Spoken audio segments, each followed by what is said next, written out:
महामानवांना त्रिवार अभिवादन करतो।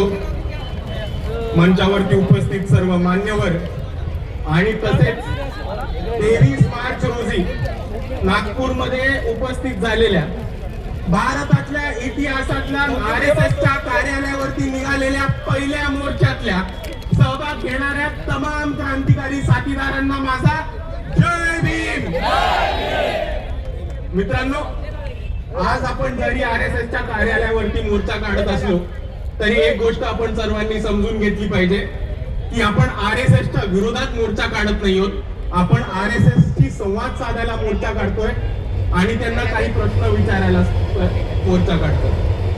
आणि आपलं म्हणणं एवढंच सोपं आहे की आता जे सरकार स्थापन झाली, आता जे पंतप्रधान आहेत त्यांना RSSनी सत्तेत बसवलेले आणि आता जे पंतप्रधान आहेत ते जेफ्री एप्स्टीन फाईल मध्ये त्यांचं नाव आल्यामुळे त्यांचे हात हे दगडाखाली आलेले। म्हणून आम्हाला RSSला नुसतं एवढं विचारायचंय की तुम्ही ठिकठिकाणी जाता, देशभक्ती शिकवता, राष्ट्रभक्ती शिकवता, कुटुंब संस्कृती शिकवता, संस्कृती संस्कार शिकवता, पण आज जर आपण आपल्या भारताचे पंतप्रधान बघितले तर जेफ्री एप्स्टीन जो एक बलात्कारी होता आणि ज्यांनी आंतरराष्ट्रीय सेक्स रॅकेट चालवलं होतं, अशा माणसाशी आपल्या पंतप्रधानांचे संबंध आहेत।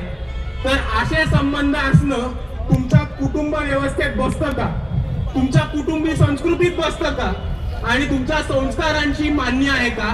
हे आम्हाला सांगा। हा प्रश्न विचारायला आज RSSच्या कार्यालयावरती आपण मोर्चा काढलेला आहे। आणि दुसऱ्या बाजूला मित्रांनो, एप्स्टीन फाईल मध्ये नाव आल्यामुळे आणि त्याच्या आतमध्ये ज्या ज्या गोष्टी नमूद केल्यात त्या बाहेर येऊ नये म्हणून नरेंद्र मोदी घाबरलेत आणि अमेरिकेच्या खिशात जाऊन बसून गेलेले ते आपण समजून घेतलं पाहिजे।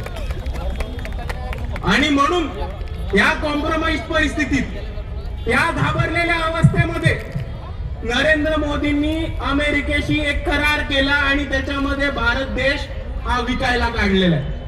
आपले जितके पण उद्योगपती आहेत, स्मॉल स्केल इंडस्ट्रियलिस्ट आहेत, शेतकरी आहेत, त्या सगळ्यांचं मोठ्या प्रमाणात या अमेरिकेशी केलेल्या करारामध्ये नुकसान होतंय। आणि म्हणून RSSला आम्हाला हा प्रश्न विचारायचा आहे की जो पंतप्रधान या भारत देशाला उभा विकायला निघतो, तो पंतप्रधान तुमच्या देशभक्तीच्या व्याख्येमध्ये बसतो की नाही हे आम्हाला सांगा आणि याचं उत्तर तुम्हाला आम्हाला द्यायलाच लागणार आहे।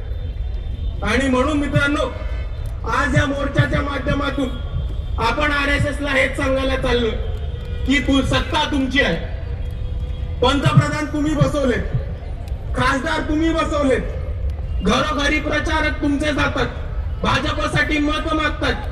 अर्धी RSS मधनं निघालेली लोक ही बीजेपीची टॉप लिडरशिप आहे।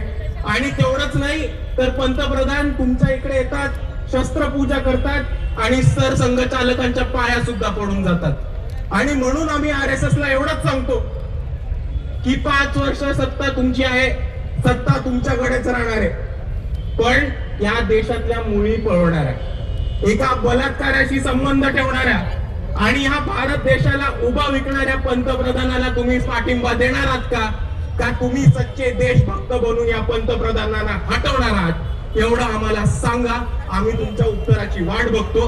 एवढं म्हणून मी माझे 2 शब्द थांबवतो। जय भीम, जय संविधान।